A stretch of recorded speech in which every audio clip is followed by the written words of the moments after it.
We're joined today by Peter Citera, the CEO of the Championship Darts Corporation. Peter, thanks for joining us again. How are you doing?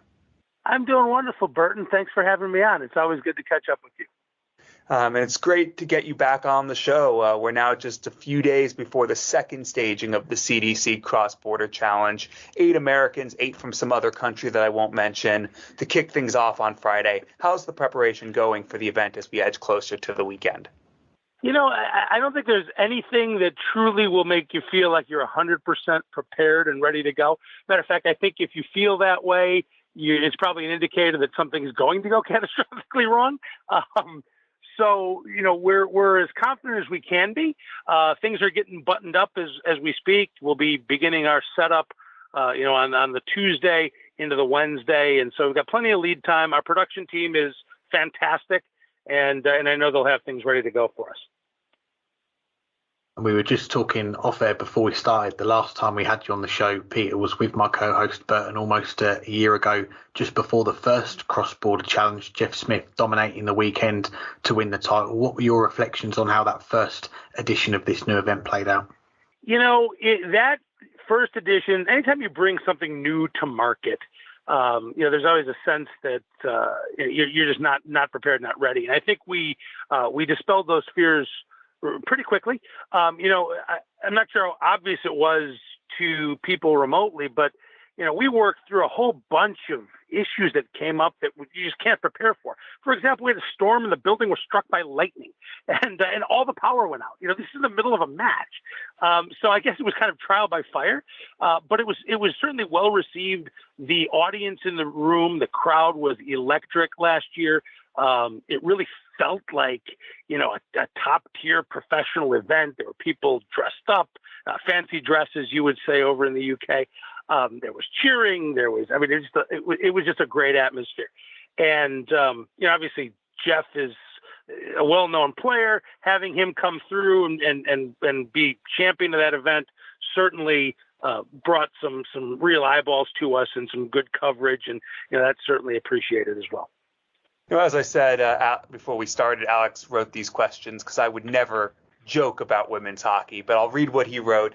This is a unique event with it starting off 8 Americans against 8 Canadians and points on offer for the Nations Cup. I remember that I joked last time about women's hockey result at the time, and that must have inspired the Canadians because they cruised to the title. Although there's a title on the line, the American players will be hungry for revenge this weekend, won't they? I would certainly hope so. Last year, adding that elements of team play, even though it's not a team event, adding that element of playing for your country always brings a new dynamic and a sense of pride. And so I know that the U.S. team was certainly left licking its wounds a little bit last year. And I know there's a fire under the Americans to kind of come back and show the naysayers what can be done. And just lastly on that cross-border challenge, it's a new location this year as well. You've moved from Jersey City to Michigan. What was behind the move? We've moved to Michigan City, Indiana at Uptown Social. We are always looking for new venues. We're always looking to expand our footprint and see where we can kind of bring things into play and attract new audiences. We loved the White Eagle Hall. There's no doubt about it. It was a fantastic venue. Everybody who was there raved about it. And, we'd love to go back. But unfortunately, scheduling and the financial side of things, it didn't work out at White Eagle this year. So we made a mutual decision that it wasn't the right time to go back. Left friends, parted friends. I can see us absolutely going back there in the future for this event or something else. And I know they'd love to have us back. But, the Uptown Social, we kind of just in the travels of trying to find new venues, it kind of fell into our lap. One of our good friends from the Bulls movie that's being filmed kind of tipped us off to it. And I went over there and went through it and just fell in love with the venue. Similar feel to the White Eagle Hall, a little bit more intimate, but very much, they've got the balcony, it's got the lighting we need, it's got the sound. I don't think you'll think this is anything other than a massively professional venue if you're on location. Well, of course, it's not just the cross-border challenge this weekend, but also filming for a new darts film, Bulls, directed by Dan Meyer. What can you tell us about that? So, the Bulls folks have been amazing, and I just mentioned in my last response that we've been working pretty closely with them. I don't want to go too in-depth into the plot of the movie and spoil anything, but suffice it to say they put together a pretty good screenplay. I think it's going to showcase the sport in a very positive light, although I will mention that the game they're playing in this movie, the game that's featured, is not 501. It's cricket.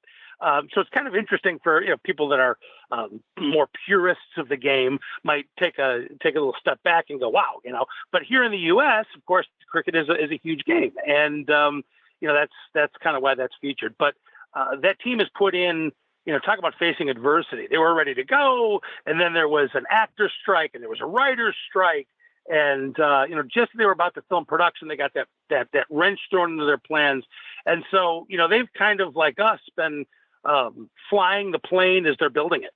And, filming started last week. It's by all accounts going very well. And they'll actually be filming in our venue after we're done with the cross-border. Matter of fact, again, not to give so much away, but I think that CDC might be featured, in that film, product placement, if you will. Very nice. Well, it could be an Oscar coming your way, Peter. We shall see. Well, let's look back at the rest of last year, and we've got to start with a player that enjoyed a breakthrough 2023. We both know him well, Stowe Buntz. He won 3 events in a weekend, the Continental Cup, to get to Ali Pali and make the quarterfinals of the Grand Slam. Just how impressed were you with the Neon Nightmares emergence last year? You and I talked about that actually in Wolverhampton, Alex. I was so stoked for Stowe for a number of reasons. He's been around the game for a long time, took a little bit of time off. He's a family guy, just lives and dies with his wife and his kids. And to see him achieve what he achieved, knowing that darts is really not his number one focus, or certainly wasn't last year, is nothing short of astounding, right? Sometimes, and I think that in sport, a lot, especially individual sport, you can generally point to a moment in somebody's career where you go, just wow, like this is the catapult, this is the springboard. And for Stowe, it was that triple header victory last year in CDC that got him there. He's always been a confident player.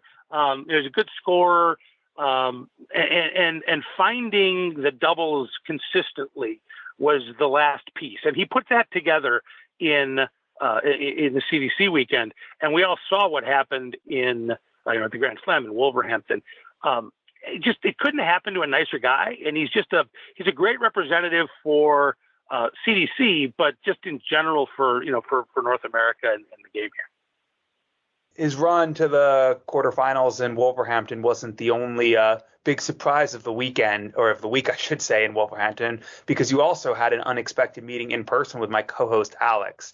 We asked Stowe this question, so we'll ask it to you as well. What was your highlight of that Saturday night? Stowe beating Peter Wright with the 102 average, or Alex buying you a beer? Well, if you'd asked me beforehand which one would have been more likely, I might have gone with the 102 average. So we're going to go with Alex buying me the beer. That certainly was the highlight. I've known him for 8 years. That certainly is more likely than him buying someone a beer.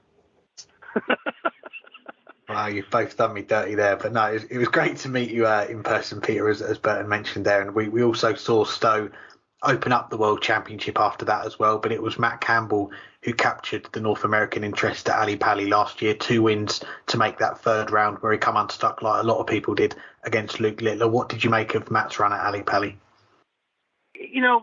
First of all, I don't know if you got the number of the bus that we just threw you under, Alex, but if you did, certainly I'll be happy to talk to the driver. Cheers, mate. Matt's, he needed that.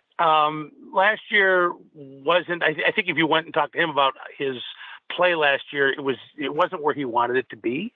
So having that run certainly, I think, was big for him just as a player in, seeing where his game was and the fact that he still had it, was able to do that and kind of turn it on. There was some controversy externally. One of the I'll call it the tabloid dart sites tried to kind of incite some controversy in a match where there shouldn't have been any, and I think he used that to really light a fire under himself.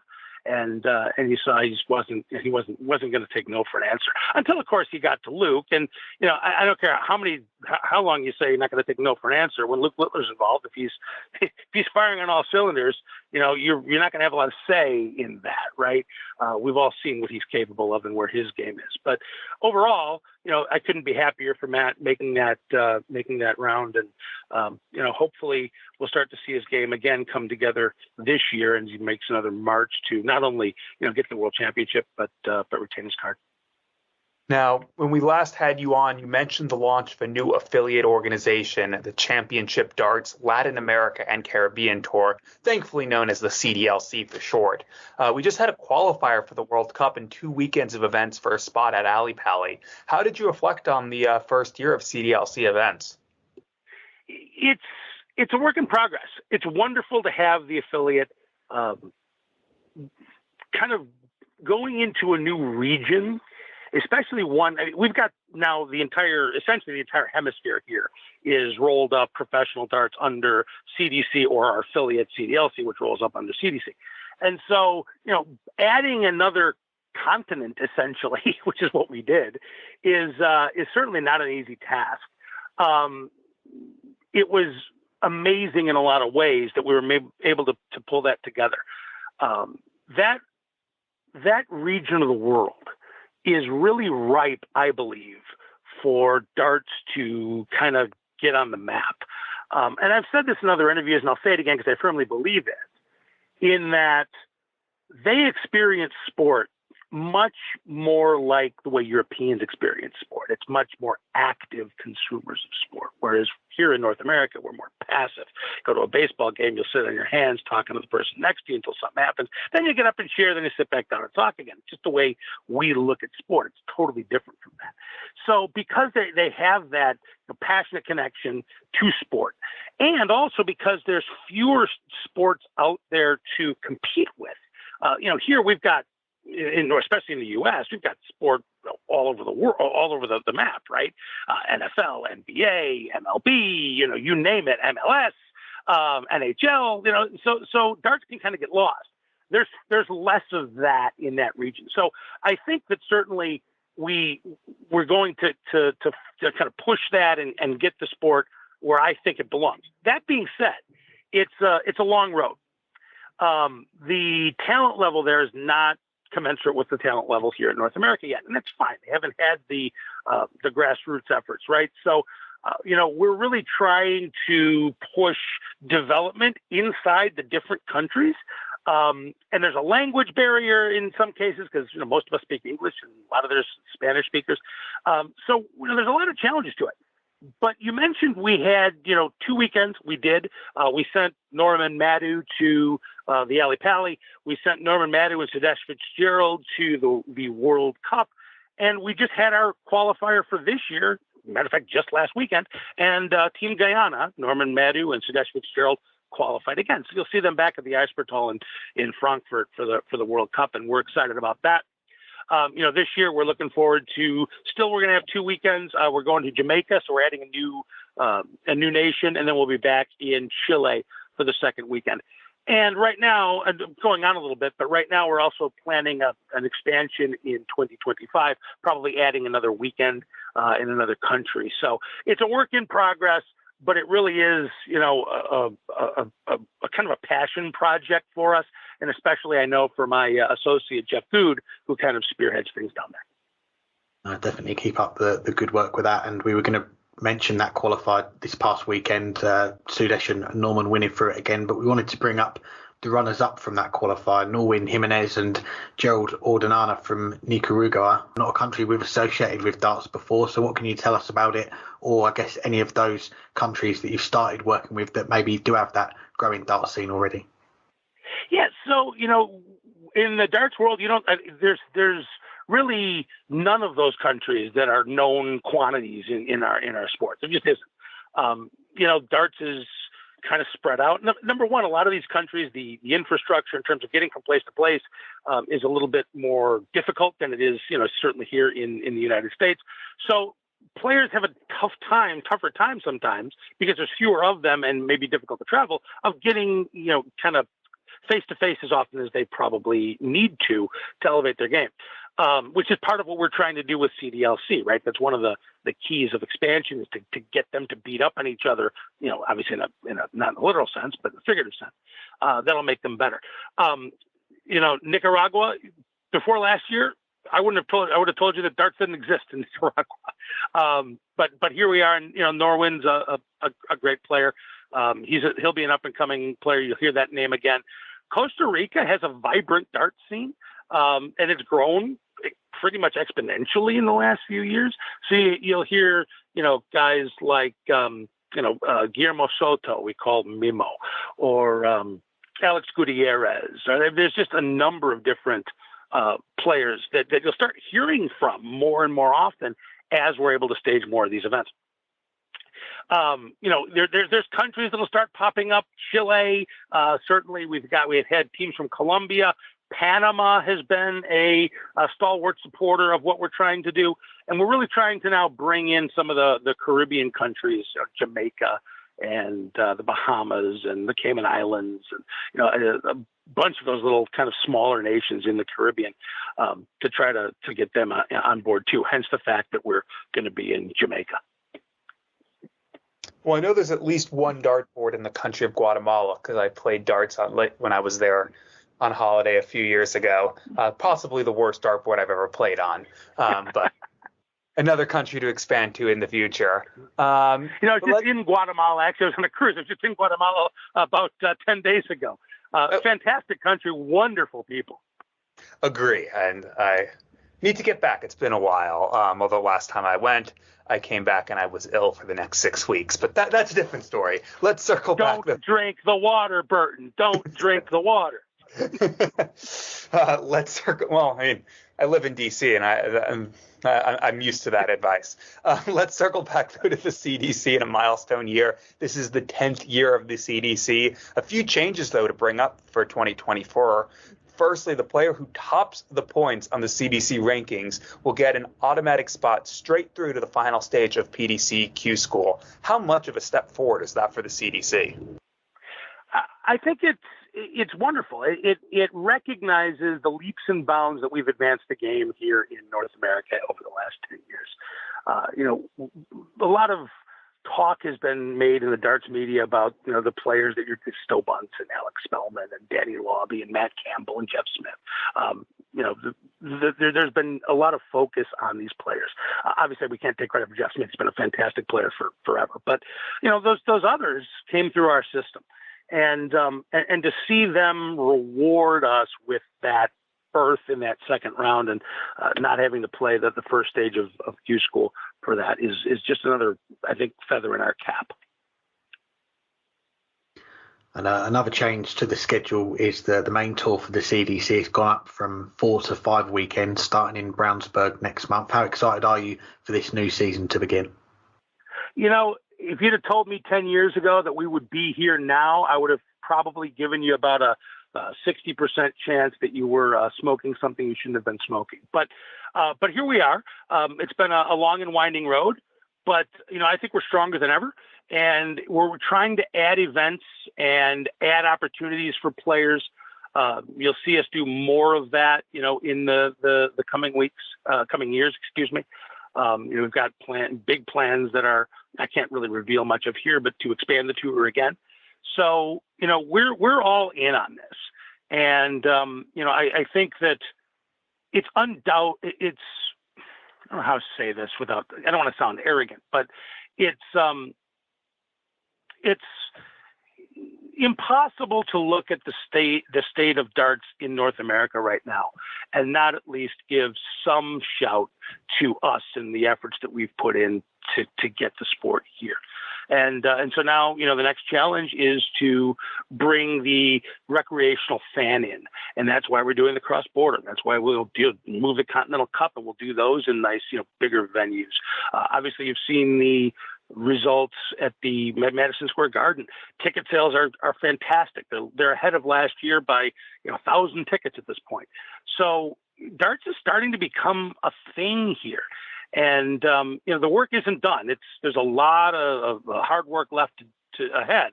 But if you had told me 10 years ago that we'd be where we are now, I would have been just happy as a pig in slop. And so, here we are. It's a busy period for the CDC. Q School to play on the main tour has already started, but still more Q School events coming up over the next 3 weekends. Can you tell our listeners, as well as any players out there in North America who want to get involved, how does the CDC Q School work, and how do they go about joining the tour? Sure. So we try to partner with events where there's going to be a substantial, presence, larger tournaments that are, holding events on a weekend, so that we can kind of utilize their infrastructure and hopefully bring more players who are interested in getting on our tour to their event. It's kind of a symbiotic relationship, if you will. And so, we've got 2 more live in-person Q schools coming up. One of them is in Canada, the Demolition Darts Derby. That's coming up, matter of fact, this weekend. And then we've got the Early Bird event in the U.S. South, Mississippi, that is going to be towards the end of the month. So if you're interested, champdarts.com. We've got a Q School page. You can go get all the details there. In addition, we've recently added a virtual Q School for those who might not be able to get out to some of these events. Maybe they're not local to the events, not planning on going, or just have scheduling conflicts. So we've got a virtual Q School coming up in a few weeks as well, to be able to try to qualify from home. Obviously cameras and there'll be officials monitoring. So we're trying to preserve, of course, integrity of online play, but it does give players who might not otherwise have a chance the opportunity to play and compete to try to earn their tour card. Just a few more before we let you go, Peter, and we talk about the CDC growing. You now also have your own official podcast as well, Shooting Bull. We'll put a link in our description for our listeners to go and check it out. But how's that gone so far? I'm glad you mentioned it, because that was on my list of things to cover. So, certainly we're ecstatic about the fact that we've had the ability to bring it to fans. It's like anything else. You start kind of slow and you start then picking up. So right now we're running monthly, and I can see us certainly start to do much more frequently than that.